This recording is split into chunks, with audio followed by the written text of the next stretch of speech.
Alhamdulillahirabbil alamin wassalatu wassalam ala asyrafil anbiya'i wal mursalin wa ala alihi wa sahbihi ajma'in. Subhanaka la ilma lana illa ma 'allamtana innaka antal alimul hakim. Rabbi shrah li sadri wa yassir li amri wahlul 'uqdatam min lisani yafqahu qawli. Amma ba'd. Alhamdulillah ala ni'matil Islam, alhamdulillah ala ni'matil iman, wa kafa biha min ni'mah. Alhamdulillah, segala puji bagi Allah Subhanahu wa taala yang menakdirkan kita untuk mengakhiri penghujung dari bulan Maulid kita dengan pembacaan Maulid Diyaul Lami', dengan membaca Maulid, dengan membaca salawat kepada Rasulullah sallallahu alaihi wasallam. Ini adalah hari-hari terakhir dari bulan Maulid, hari-hari terakhir dari bulan Rabiul Awal, bulan kelahirannya Nabi kita tercinta Nabi Muhammad sallallahu alaihi wasallam. Kalau kita lihat di bulan Maulid ini perayaan-perayaan begitu meriah. Orang-orang bikin perayaan, orang-orang bikin acara-acara, orang-orang bikin kumpulan-kumpulan untuk sama-sama mengingatkan diri kita tentang rahmatnya Allah Ta'ala yang paling besar, yaitu Nabi Muhammad sallallahu alaihi wasallam. Semoga dengan berakhirnya bulan Maulid, cintanya kita sama Nabi Muhammad juga nambah. Semoga dengan adanya maulid-maulid semacam ini, perayaannya tidak berhenti dari haliyahnya kita, dari dalam hati kita. Kalau Imam Ad-Dibai tadi sempat juga dibaca di dalam qasidahnya, walau anna sa'aina kulla yaumin li ahmada maulidan lakana wajib. Katanya beliau, kalaupun misalkan saya ini mau maulidan setiap hari sekalipun, pagi, siang, sore, malam, saya pakai waktu saya untuk bikin perayaan-perayaan maulid, saya habiskan harta saya untuk bikin acara-acara yang semacam ini, maka itu sesungguhnya merupakan sebuah kewajiban. Wajib di sini bukan wajib fardu yang kalau dilakukan dapat pahala, enggak dilakukan berdosa, enggak. Tapi beliau mewajibkannya untuk rasa ini harus ada di dalam diri kita sebagai tanda syukur kita tentang datangnya Nabi Muhammad. Betapa kalau kita tanpa Nabi nggak ada harganya.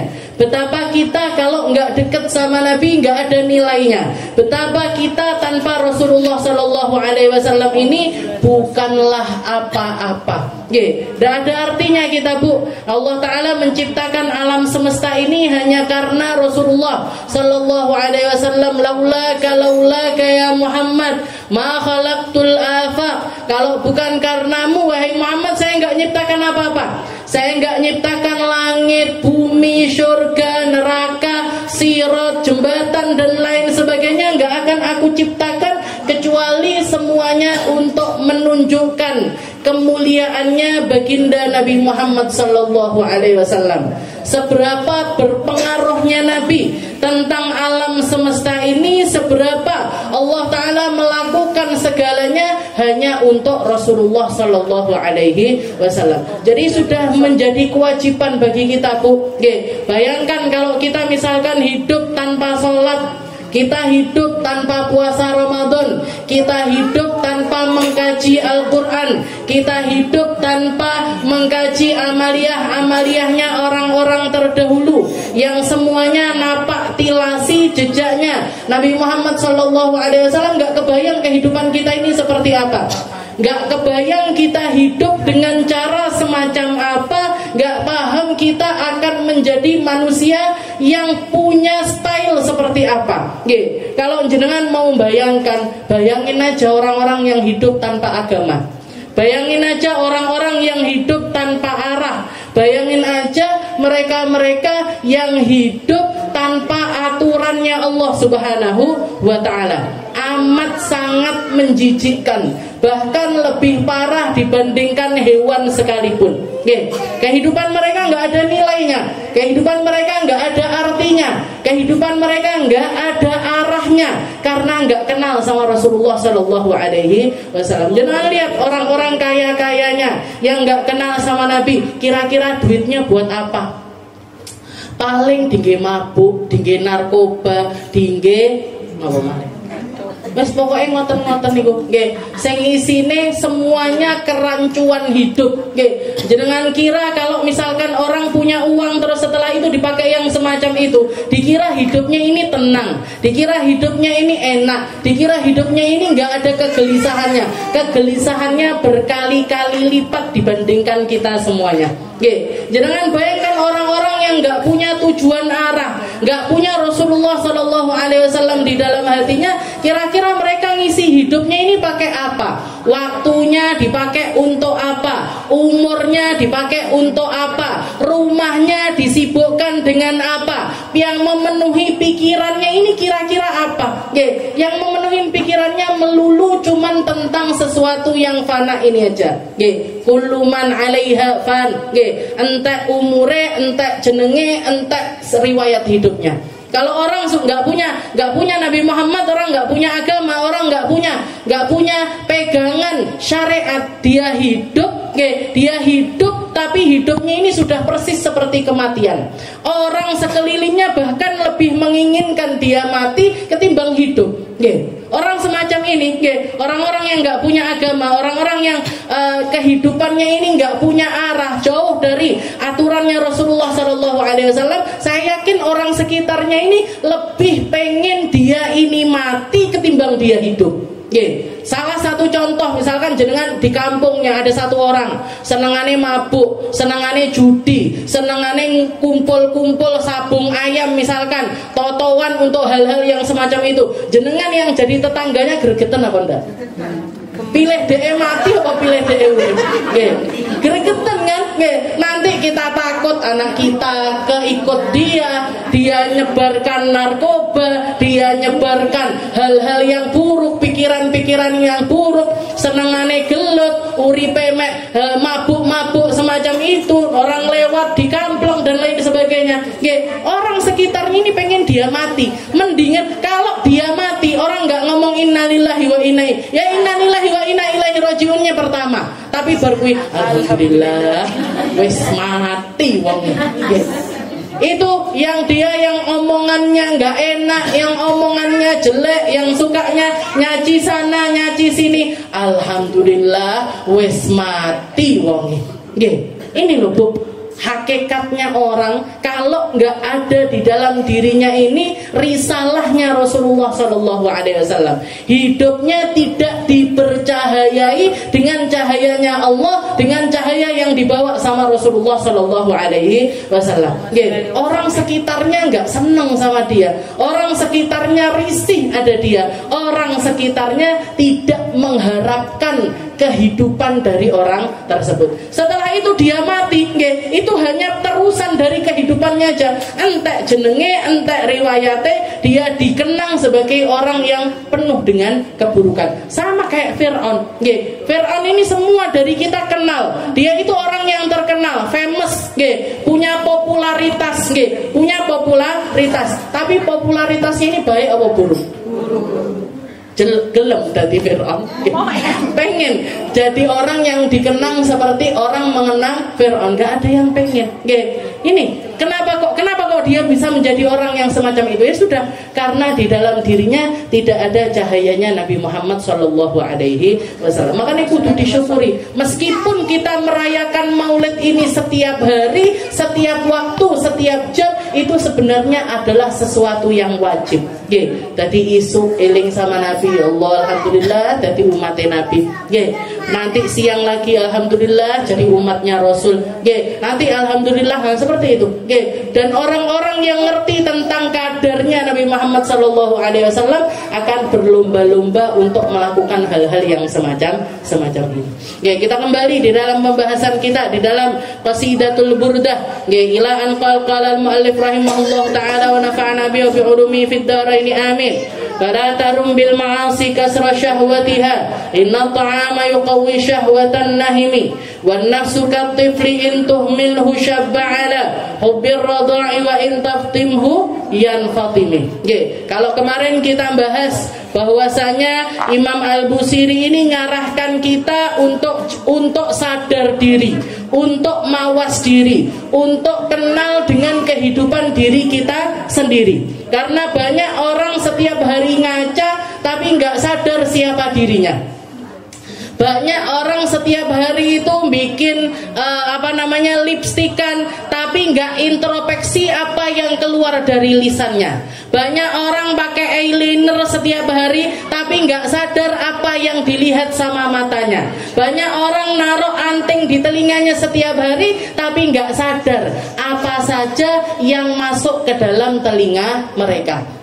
Makanya disadarkan. Makanya di awal-awal beliau itu pakai metode, pakai cara seakan-akan naruh kaca di depan dirinya, setelah itu ngobrol dengan dirinya sendiri. Aku ini kira-kira kenapa kok badanku tambah kurus, kok mataku tambah cekung, kok aku nggak nafsu makan, kok pikiranku selalu nginget-nginget tentang Rasulullah SAW. Ini kira-kira apa? Ini saya ini kenapa? Yang penyakit apa yang masuk ke dalam diriku?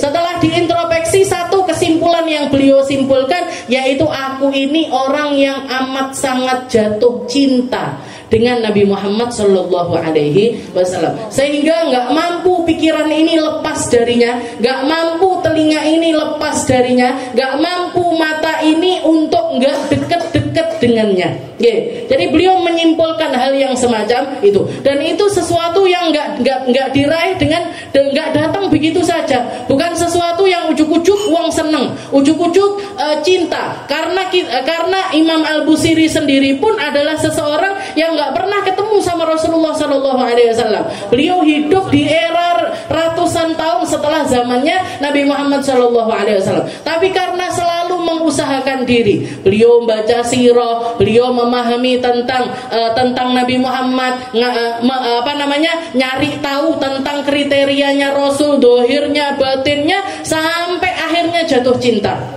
Ini kelebihannya Nabi Muhammad Sallallahu Alaihi Wasallam. Kalau semua orang, kalau manusia pada umumnya, kita nggak akan bisa jatuh cinta dengan seseorang kecuali perantaranya awalnya itu selalu lewat mata. Jadi orang senang sama orang itu perantaranya selalu lewat mata. Makanya salah satu sunnahnya Nabi, kalau orang, kalau bukan kita salah wes rabi marai, yang belum nikah ini, salah satu hal yang dilakukan, salah satu hal yang diajarkan sama Nabi sebelum masuk ke jenjang pernikahan antara calon laki-laki sama calon perempuan ini, kudu ketemu dhisik, kudu ndelok dhisik. Namanya nadroh. Tapi yang boleh dilihat cuma muka sama tangan aja. Liane ndak oleh. Sik ndelok sikile. Ndak oleh. Sik ndelok rambutnya keriting apa lurus, ndak boleh. Kupingnya jempat apa ndak boleh. Yang dilihat muka sama tangan. Kenapa kok seperti itu? Katanya karena orang ini mau nggak mau kita bisa senang sama seseorang itu. Awalnya itu wasilahnya selalu lewat mata. Lek wes ndelok bareng ngono, biyu kok ngene gitu. Ini nggak laki nggak perempuan loh Bung ya. Jangan dibayangkan laki tok yang boleh milih perempuan. Perempuan juga berhak milih laki-laki. Yo kok adoh men karo bayanganku. Misalkan, tapi yo ekspektasinya ini yo aja dur-dur. Lek wong Indonesia yo aja golek sing kurunge ngene, motone kudu ngene dan lain sebagainya, ndak entuk-entuk, ndak temu-temu jodohne lek kayak gitu. Jadi salah satu halnya itu karena kenapa kok seperti itu? Karena memang orang bisa jatuh cinta, semua orang, aturan main dunia ini, orang mau jatuh cinta dengan seseorang itu selalu lewat mata. Kecuali Nabi Muhammad Sallallahu Alaihi Wasallam. Kecuali cinta kepada Rasulullah Sallallahu Alaihi Wasallam, hati ini bisa jatuh cinta meskipun tanpa memandang. Meskipun tanpa memandang. Wasilah terbesarnya adalah lewat pendengaran kita. Makanya perlu kita ngresiki opo sing awake dhewe rungokne ini perlu dibersihkan telinga kita biar apa? Biar bisa seimbang, biar bisa masuk informasi tentang Rasulullah Shallallahu Alaihi Wasallam ini bisa masuk ke dalam jiwa kita dan tidak terkotori dengan perkara-perkara buruk yang lainnya. Setelah itu beliau masuk ke dalam bab ini, makanya babnya adalah bab yang membahas tentang bahayanya hawa nafsu. Kenapa? Karena orang kalau sudah, meskipun dia cinta sama Rasulullah Shallallahu Alaihi Wasallam, kalau dia tidak mengelola hawa nafsunya, orang kalau nggak mengelola hawa nafsunya mesti tetap akan terpeleset, mesti akan tetap tersesatkan, mesti akan keluar dari jalurnya kalau kita nggak punya kontrol terhadap hawa nafsu kita. Makanya beliau mengatakan kemarin 2 perkara yang menjadi beliau menjetarakan hawa nafsu ini kayak hewan, kayak seperti seekor keledai ataupun juga onta. Kalau mau ditunggangi dengan arahannya, maka ini ada 2 perkara yang bisa kita pakai untuk mengarahkan dia. Yang pertama adalah pemegang lijam, pemegang tali kekang. Nah, siapa pemegang tali kekang itu? Guru-guru kita. Jadi orang hidup itu ya harus punya guru. Orang hidup itu harus punya penuntun, penuntun di dalam kehidupannya. Setelah itu, cara untuk mengarahkan yang kedua adalah dengan makanan. Dengan makanan. Itu hewan-hewan itu kalau mau dibawa ke kandangnya dipancing pakai makanan. Ayo. Lumba-lumba, jangan lihat ininya lumba-lumba, itu caranya mau loncat itu gimana? Yang dipakai pancingan apa? Ya diiming-imingi pakai makanan. Kalau nggak diiming-imingi kayak gitu ngambul deh. Begitu juga dengan hawa nafsu kita. Makanya yang perlu kita tata adalah makanan kita dan juga siapa harus milih sopo gurune awake dhewe. Siapa yang menjadi penuntun kita menuju jalannya Allah Subhanahu wa taala. Nah, setelah itu tentang makanan ini, poin utamanya, poin awalnya adalah memastikan semua yang masuk di dalam kehidupan kita ini datang dari perkara yang halal. Datang dari perkara yang halal. Ya ayyuhalladzina amanu, kulu mimma fil ardi halalan thayyiba. Katanya Allah Ta'ala, silahkan ini yang ada di alam semesta ini, yang ada di atas muka bumi ini, silahkan dimakan semuanya. Tapi 2 caranya untuk ngontrol mana yang boleh dimakan, mana yang nggak boleh dimakan. Halalan thayyiba. Makanlah apa yang ada di bumi ini dengan cara yang halal, atau istilahnya sing halal makanan. Yang nggak dihalalkan sama Allah jangan dimakan. Mau itu secara makanan itu sendiri adalah sesuatu yang halal, atau perantaranya juga harus lewat sesuatu yang halal. Kenapa? Karena orang kalau sudah makanannya halal, insya Allah ngamal api penak. Tapi kalau sudah orang makanannya dari perkara yang haram, mau dia melakukan kebaikan seperti apapun akan tetap terjerumus di dalam keburukan. Jadi darah itu, kalau jadi makanan itu, asupan makanan kita ini kan nanti jadi macam-macam. Ada yang jadi darah, ada yang jadi energi, ada yang jadi asupan darah yang masuk ke otak, memenuhi otak sehingga kita bisa berpikir lancar, memenuhi tangan sehingga kita bisa melakukan apapun dengan lancar dan lain sebagainya. Nah, ini semua darah itu tadi kalau datangnya dari sesuatu yang haram, seluruh anggota tubuhnya akan melakukan keburukan, sya'a am abah, mau nggak mau.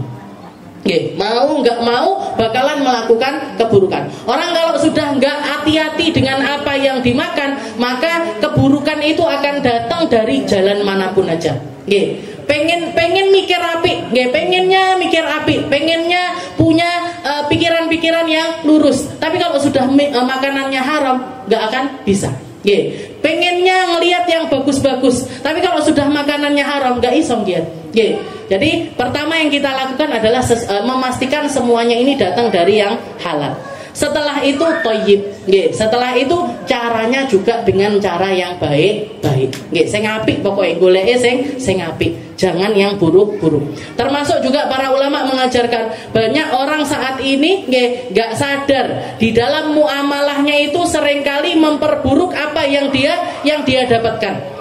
Sehingga akhirnya efeknya nanti ketika dimakan efeknya itu jadi nggak baik. Apa itu? Rasulullah itu pernah mengatakan rahimallah Allah Ta'ala itu merahmati hamba-hamba yang gampang ketika beli dan gampang ketika jual.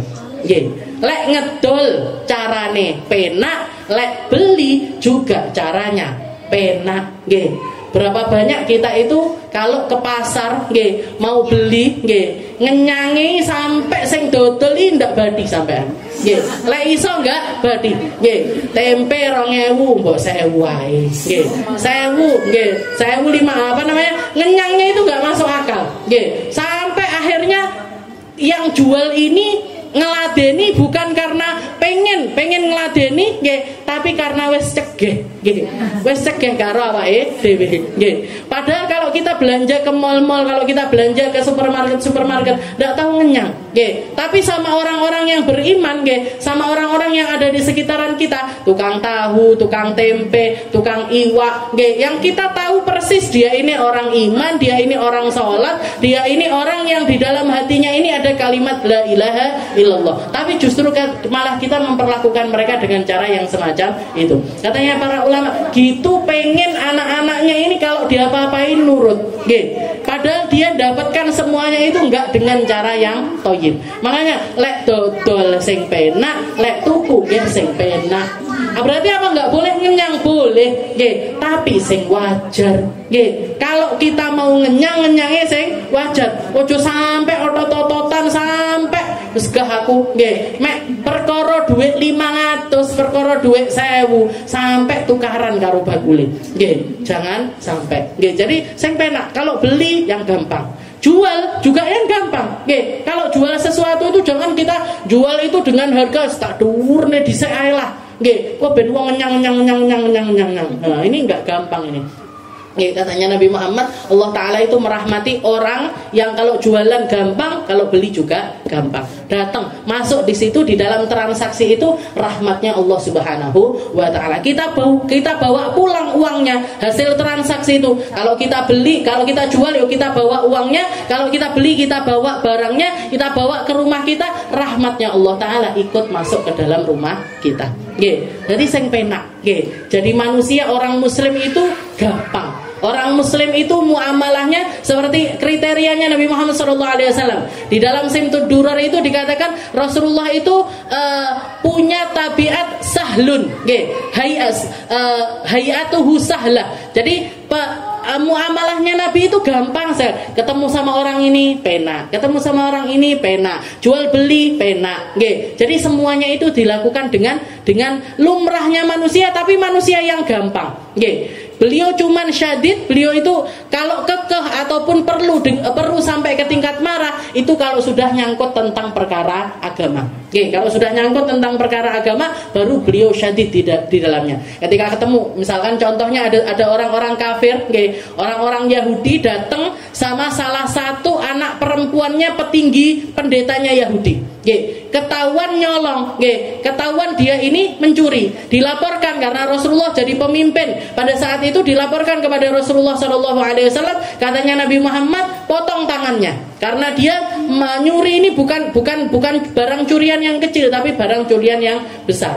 Orang-orang yang ada di sidang tersebut mengatakan, tapi dia anaknya pendeta, tapi dia anaknya orang yang berkuasa, tapi dia anaknya begini-begini dan lain sebagainya. Maka Rasulullah mengatakan, laukanat Fatimah bintu Muhammad saraqat, kalau misalkan anakku dewe Fatimatu Zahra ini sampai nyolong, laqata'tu yadaha, saya sendiri yang akan motong tangannya dia. Kenapa? Karena di situ butuh keadilan. Di dalam menyelesaikan masalahnya umat ini harus tegas di dalam hal-hal yang semacam itu. Ndak iso digawe gampangan, ndak bisa. Ya wis, anake pejabat tak apa-apa, entuk remisi, penjarane dikelongi, nggak bisa, itu Indonesia, itu konohan.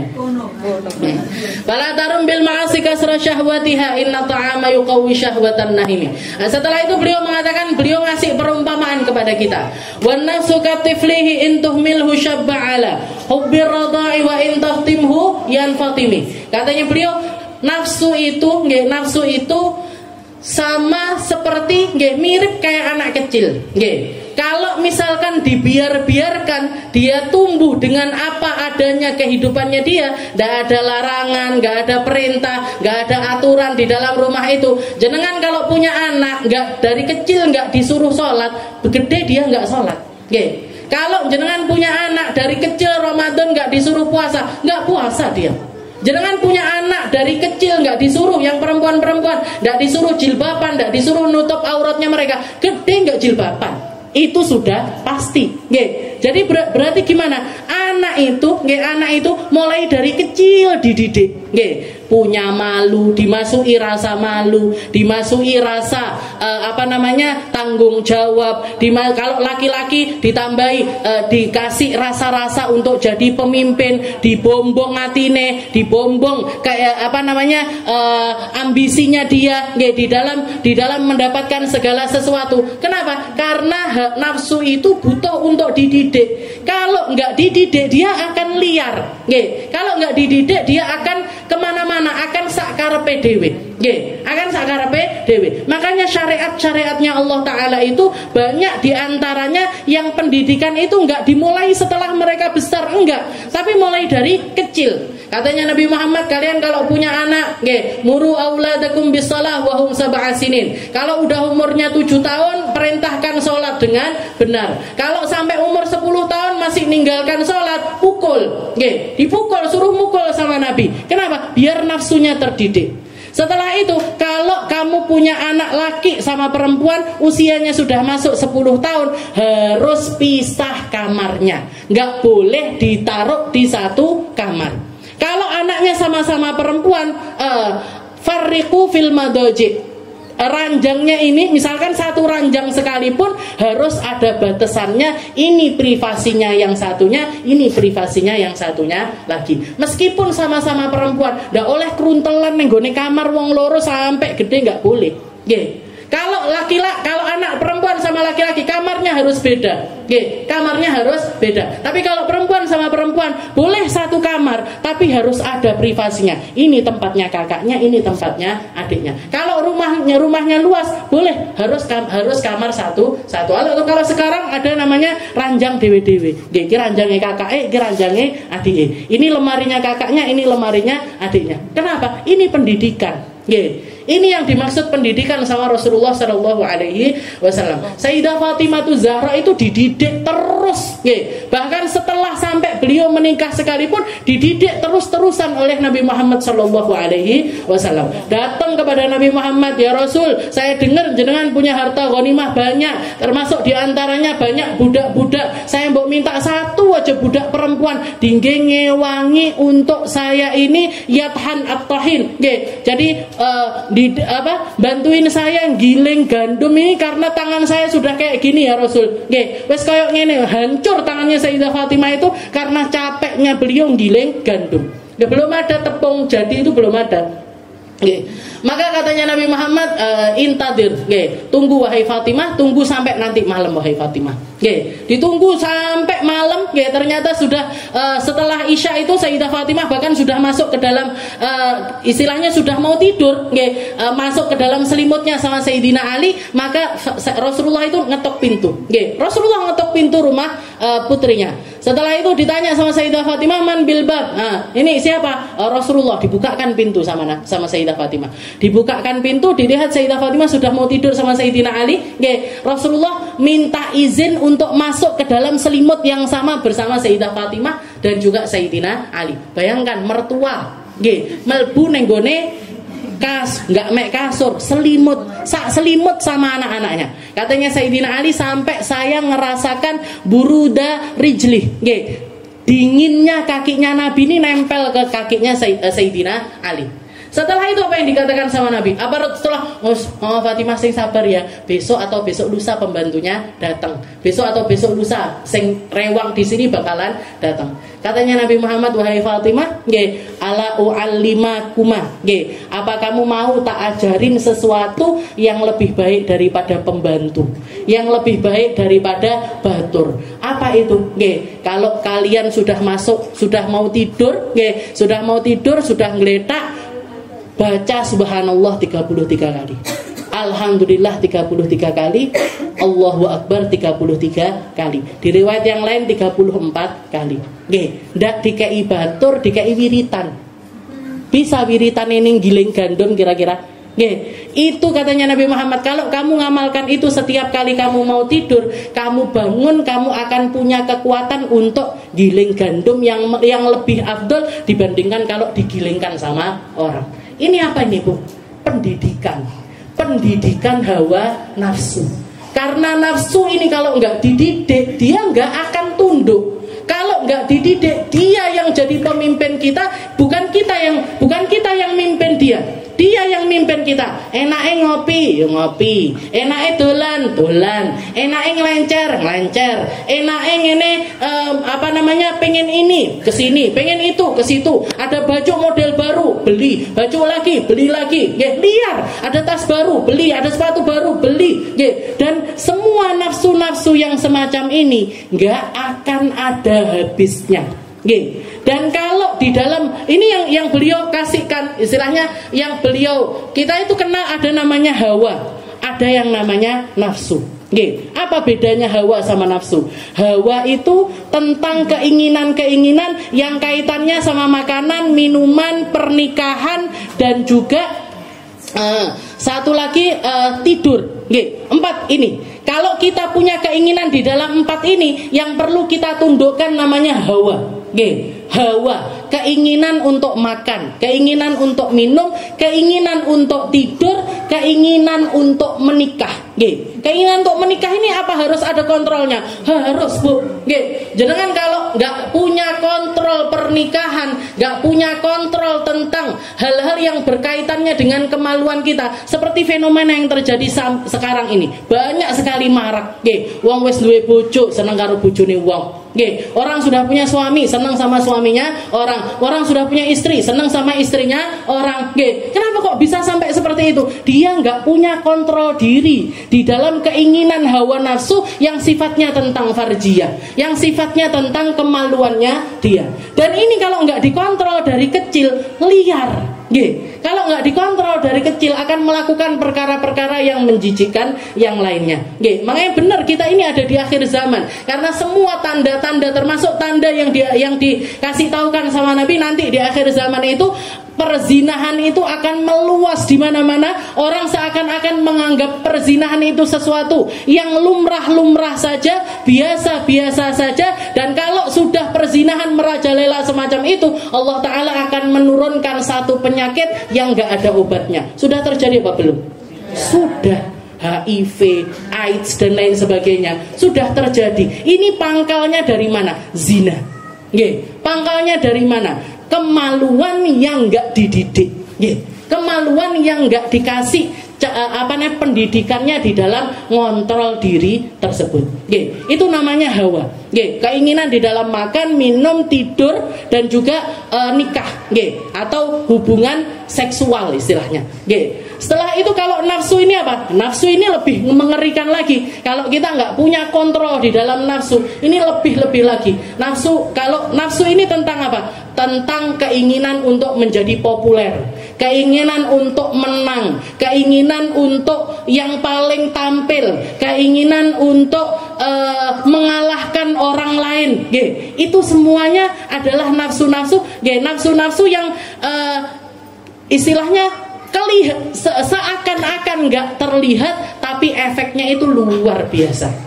Syariatnya Nabi Muhammad SAW datang untuk mengontrol dua perkara ini. Hawa dikontrol, nafsu juga dikontrol.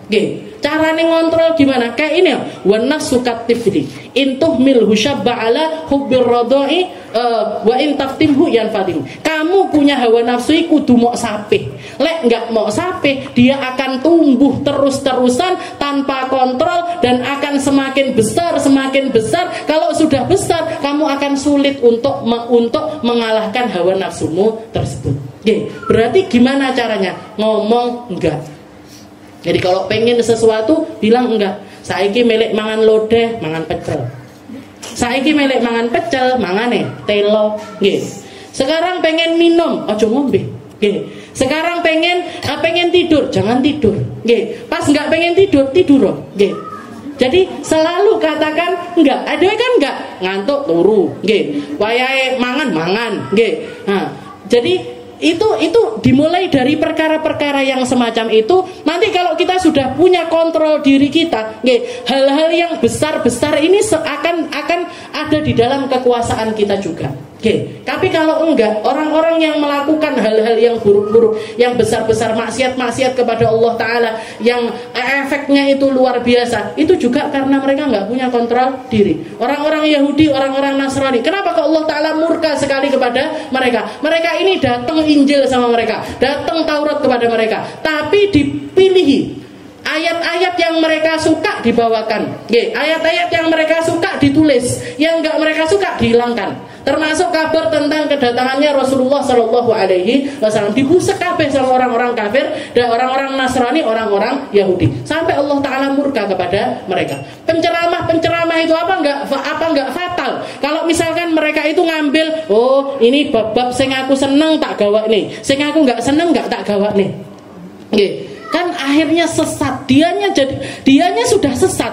Orang yang punya kriteria di dalam keilmuan semacam ini, meskipun ilmunya sak gunung, tapi kalau misalkan hawa nafsunya ini enggak tunduk kepada dirinya, maka dia ini orang sesat dan menyesatkan. Orang sesat dan juga menyesatkan. Makanya Allah Ta'ala mengatakan di dalam Al-Quran, Ara'aita manittakhadha ilahahu hawahu wa adallahu Allahu ala ilmin. Katanya dulu, mulai dari zamannya Nabi Musa sekalipun, sudah ada orang-orang yang menjadikan hawa nafsunya ini sebagai Tuhan. Hawa nafsunya ini dijadikan Tuhan. Apa yang dia inginkan, dia harus mencapai hal tersebut. Harus mencapai hal tersebut. Wa ittakhadha ilahahu hawahu wa adallahu Allahu ala ilmin. Dan dia dia ini orang sesat padahal dia ini ngerti. Dia ini sesat tapi padahal dia ngerti. Lek sing dilakoni iki salah. Ini kan orang-orang semacam ini kan seperti itu kan. Ini datang tentang Musa As-Samiri. Musa As-Samiri itu, jadi di zamannya Nabi Musa itu ada dua Musa. Ada dua orang yang punya nama Musa. Musa yang satu diopeni sama Fir'aun jadi nabinya Allah Subhanahu wa Ta'ala. Musa yang satunya lagi ini anak zina. Anak zina diterlantarkan sama orang tuanya, ditemu sama malaikat Jibril. Yang ngopeni malaikat Jibril, tapi malah justru menjadi manusia yang menyesatkan umatnya Nabiullah Musa. Seperti ceritanya yang terkenal, ketika ditinggal sama Nabi Musa untuk ngambil Taurat di atas gunung Tur Sina, Musa As-Samiri ini bikin patung dari bentuknya itu kayak sapi. Setelah itu, anak sapi betina. Setelah itu di mulut sapi ini ditaruh min atharir rasul, jejak tapaknya malaikat Jibril. Diambil, ditaruh di mulutnya patung itu tadi. Akhirnya apa yang terjadi? Patung itu bisa ngomong. Jadi orang-orang nanya, gini dia ngomong. Akhirnya dianggap jadi Tuhan. Siapa yang bikin? Musa As-Samiri ini tadi. Jadi dia menyesatkan orang ala ilmin. Dengan pengetahuannya ini dia menyesatkan orang. Dengan ilmunya ini dia menyesatkan orang. Makanya benar kalau Rasulullah itu mengatakan yang lebih aku takutkan dibandingkan Dajjal, ulama as-su, ulama yang buruk, ulama yang menyesatkan. Orang punya ilmu tapi bukan mahamkan umat. Orang yang punya ilmu bukan ngarahkan umat. Orang punya ilmu tapi dia menjadikan ilmunya wasilah untuk nuruti seluruh hawa nafsunya dia. Punya masa, istilahnya misalkan ustadz atau ustadzah bikin ngomong sama orang-orang yang hadir di majelisnya dia. Jadi yang orang-orang datang ke dia nyari Allah, dia ngelihat orang ini tentang harta dunia. Iki enak iki, lek wong-wong teko koyo ngene, engko aku tak promosi iki, tak promosi iki, tak promosi iki. Engko tak nggih bangun omah, biar kasurku bagus, biar rumahku bagus, biar iniku bagus. Makanya abah saya dulu itu selalu ngomong, kamu kerja. Kalau kamu kerja, kamu punya duit, kamu nggak akan ngelihat orang ini sebagai nominal-nominal. Kamu nggak akan ngelihat orang yang duduk di hadapanmu ini sebagai orang-orang yang bisa kamu ambil keuntungan dari mereka, dan itu akan mempermudah kamu untuk lebih ikhlas.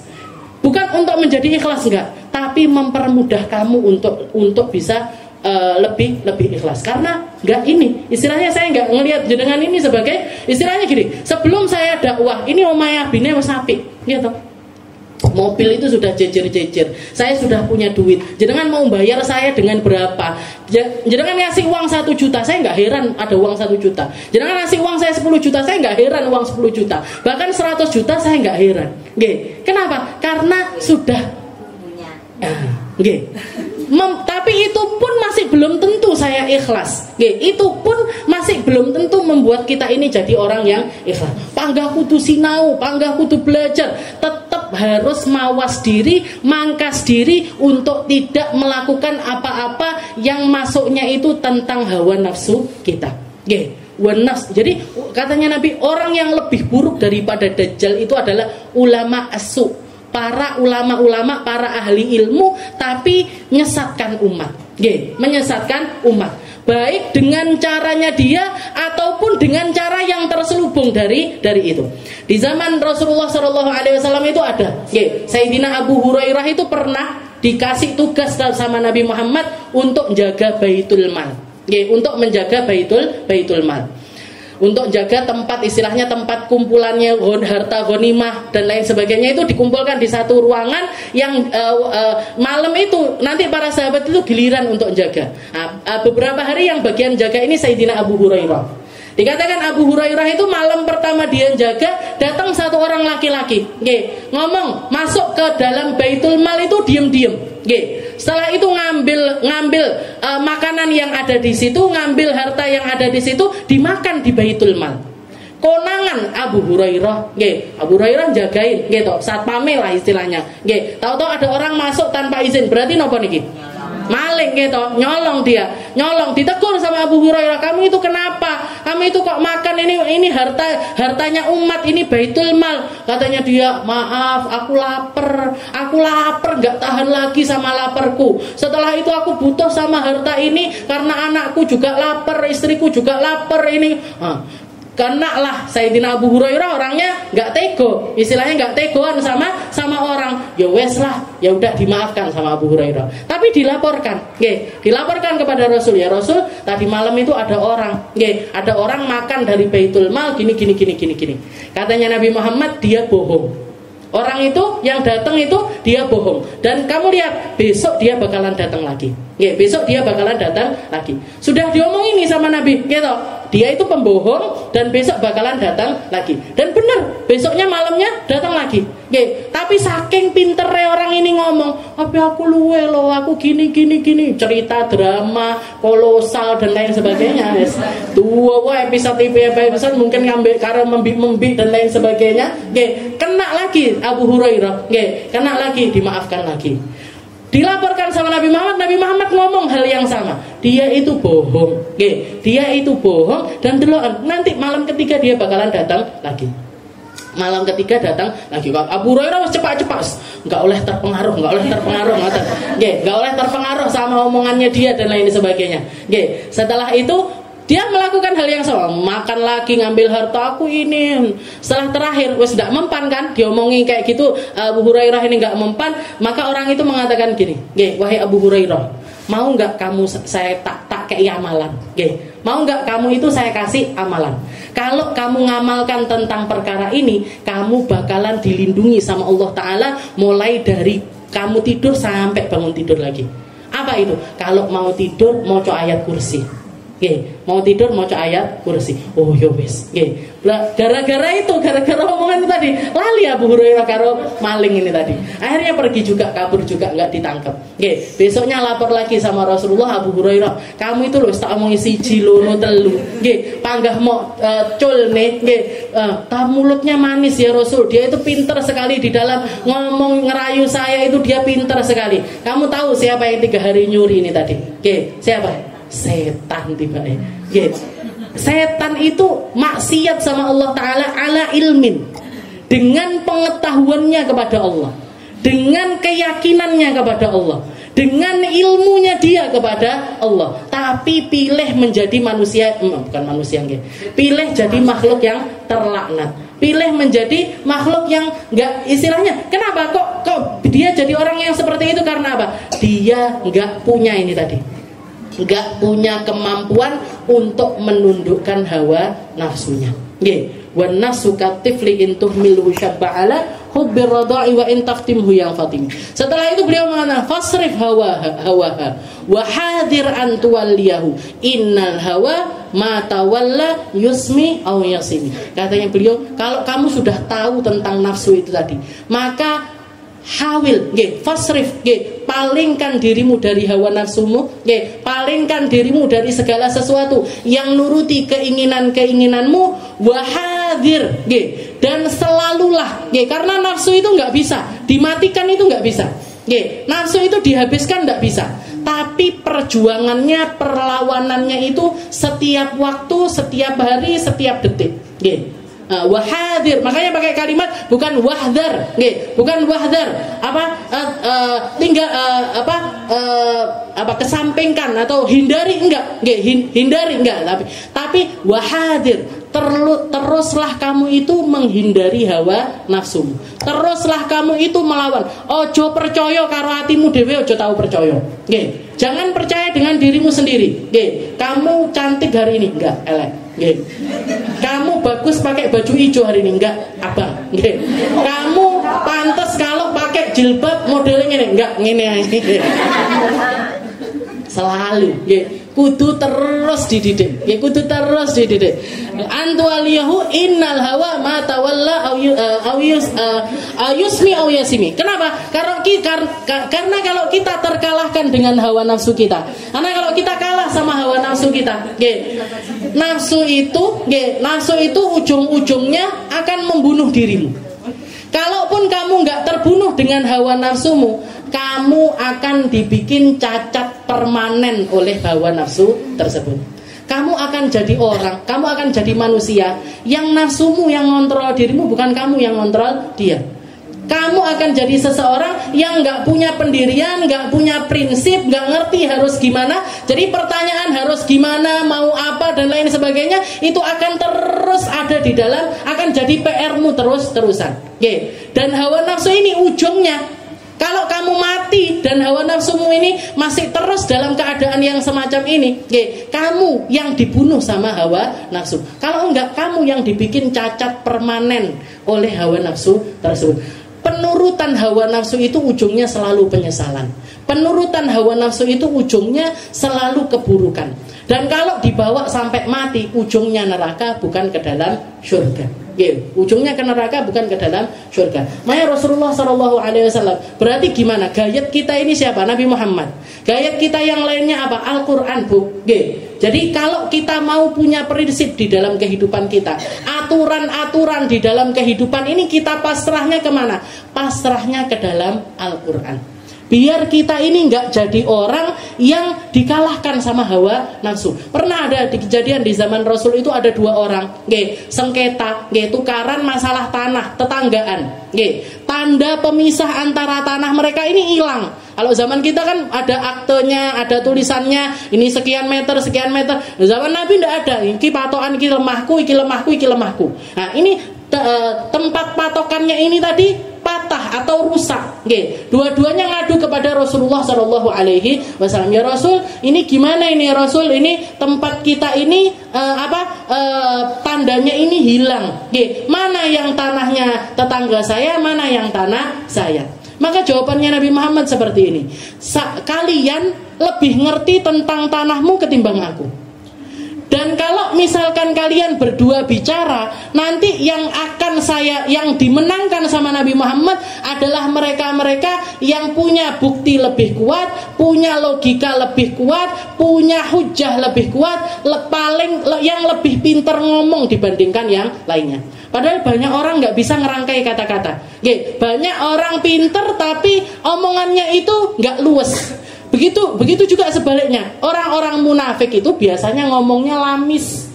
Omongannya itu pinter, omongannya itu tertata, Nggih, omongannya itu bagus, nggih, yang sehingga sering kali menghipnotis orang lain. Nah, Rasulullah salah satu yang diwanti-wantikan sama Nabi Muhammad, wala tu'jibka ajsamuhum. Wahai Muhammad, jangan kamu terpesona dengan tampilan mereka, bajunya mereka, omongannya mereka, susunan kata-kata mereka. Jangan kamu tertipu sama orang-orang seperti itu. Biasanya sing koyo ngono munafik.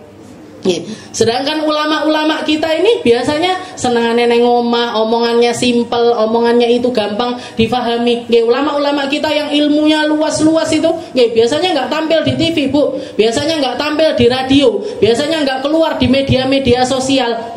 Orang-orang yang keilmuannya rasih, nancep itu biasanya omongannya itu simpel-simpel.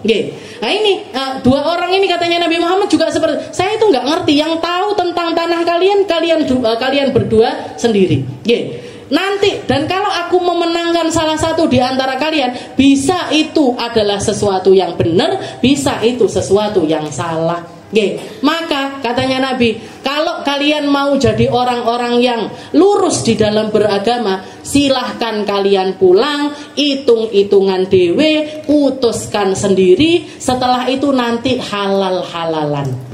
Halal-halalan. Mana yang kubu satu ridhonya mana tanahnya dia, kubu satunya lagi mana yang dia ridhoi untuk jadi tanahnya dia, selebihnya halal-halalan.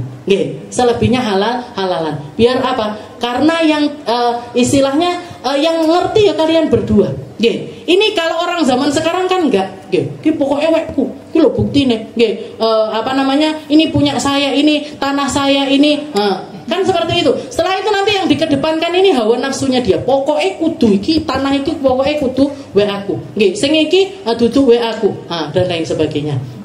Ini orang-orang yang terkalahkan dengan hawa nafsunya, pikirannya seperti itu, melulu tentang nominal, melulu tentang kekuasaan, melulu tentang apa yang dimiliki, melulu tentang berapa banyak ini itu dan lain sebagainya. Dan orang-orang semacam ini hidupnya nggak akan pernah dapat ketenangan. Karena setiap kali ada satu masalah, dia pengen menang di masalah itu, nanti pengen menang lagi di masalah yang lain lagi, nanti pengen lagi menang di masalah, dan terus itu nggak ada habisnya. Dan kalau sudah menang merasa paling superior, merasa paling aku punya kuasa, aku yang pinter ini itu dan lain sebagainya. Jadi dua-duanya ini kudu ditunduk nih. Dan perjuangannya itu setiap waktu, setiap saat sampai mati. Sampai mati. Innal hawa ma tawalla yusmi aw yasimi. Kalau kamu nggak menundukkan hawa nafsumu, kamu yang dibunuh sama hawa nafsu. Jadi kita ini cuman seperti roh tanpa keputusan. Kita seperti jasad yang nggak bisa ngambil keputusan. Imamnya, pengambil keputusannya adalah hawa nafsu kita. Kalaupun kita nggak dibunuh sama hawa nafsu, kita dicacatkan sama hawa nafsu tersebut. Orang yang semacam itu istilahnya bukan orang-orang yang disukai sama Allah Ta'ala, bukan orang-orang yang diridhoi sama Allah Ta'ala. Jadi orang ngalah itu bukan kalah. Orang ngalah itu bukan kalah, tapi ketika seseorang itu ngalah, Allah Ta'ala akan menyempurnakan dirinya, menyempurnakan ruhnya. Dan ketika seseorang dapat kesempurnaan di sisi Allah Ta'ala kalau ngasih bi ghairi hisab. Bayangannya kayak ini, kayak orang nyusui, kayak anak nyusui tadi. Dia ngalahkan keinginannya di dalam bayi itu kan asupannya cuma dari air susu. Makannya yaitu, minumnya yaitu. Kalau nggak disapeh sampai gede sing diombe panggah ASI terus. Tapi ketika dia mengalahkan hawa nafsunya untuk enggak minum ASI, untuk melepaskan ASI tersebut, untuk enggak minum susu dari ibunya lagi, lidahnya akan merasakan berbagai macam kenikmatan yang lainnya. Tahu rasane sirup ngene, tahu rasane soda ngene, tahu rasane apa nih? Dawet, cendol, opo, sempol, nggih, seblak dan lain sebagainya. Nggih, ini apa? Ini hadiah-hadiah yang lain yang Allah Ta'ala berikan ketika seseorang itu mampu melepaskan hawa nafsunya. Begitu juga dengan kita. Kalau kita mampu melepaskan ego kita, melepaskan egoisme yang ada di dalam diri kita, nggih, pilih ngalah, pilih enggak tukaran, pilih berdamai dan lain sebagainya. Nanti Allah Ta'ala ngasih ini, nggih, ketenangan, ngasih cinta sama Nabi, ngasih dekat sama ulama, ngasih dekat sama orang-orang soleh, ngasih khusyuknya di dalam sholat, khusyuknya di dalam ibadah, zikirnya ditambahi sama Allah Ta'ala, Bu. Hal-hal yang indah-indah ini dimasukkan di dalam diri orang tersebut ketika dia melepaskan hawa nafsunya. Sama kayak jenengan saat ini melepaskan nafsu untuk duduk-duduk di rumah nyantai. Di sini jenengan dapat apa? Reno-reno, gitu. Konco sing api-api, oh iki lho, konco-konco sing sak frekuensi sama. Sak circle. Mas yo ustadai jilbabane ngene. Nggak usah dicontoh tapi ini dari lahir ini. Jadi ini teman-temanku aku kesana, aku ngajiku rono, aku bahas iki tempatnya di sana. Ngerti? Kalau jenengan belajar fikih akhirnya ngerti fikih. Jenengan belajar tentang tentang muamalat, ngerti ilmunya muamalat, ngerti macam-macam. Berkahnya kita melepaskan satu hawa nafsu kita, yaitu istilahnya keinginan kita. Orang kan kalau istilahnya kalau nuruti hawa nafsu, jenengan kan pengennya enak delok TV karo leyeh-leyeh, karo mangan seblak kuwi mah. Gitu. Nah, tapi karena satu nafsu itu baru satu nafsu. Belum kalau kita banyak sekali mengalahkan hawa nafsu kita, akan banyak kiriman-kiriman keindahan yang lainnya yang akan datang di dalam kehidupan kita. Mungkin sama Allah Ta'ala ditambahi. Mungkin sama Allah Ta'ala digampangkan. Mungkin sama Allah Ta'ala dimampukan. Mungkin sama Allah Ta'ala dibersihkan segala hawa nafsu kita, keinginan-keinginan buruk kita, alaqah kita, hubungan-hubungan kita yang buruk dengan segala hal yang ada di dunia ini, hubungan dengan dunia, hubungan sama orang ahli dunia, hubungan dengan orang-orang yang menyesatkan kita di dunia, hubungan sama orang-orang yang enggak membawa kebaikan untuk di dalam kehidupan kita. Mungkin sama Allah Ta'ala kita dimampukan untuk melepaskan semuanya, sehingga digantikan sama Allah Ta'ala dengan sambungan-sambungan yang lain, digantikan sama keinginan-keinginan yang baik, digantikan dengan hawa nafsu yang sesuai, yang seiring dengan keinginannya Nabi Muhammad SAW, dengan sesuatu yang disukai sama orang-orang soleh, dengan sesuatu yang dinikmati sama para penikmat kesalehan tersebut. Ala hadhihi niyah wa ala kulli niyatin salihah wa ila hadratin Nabi Muhammad SAW bisirril Fatihah.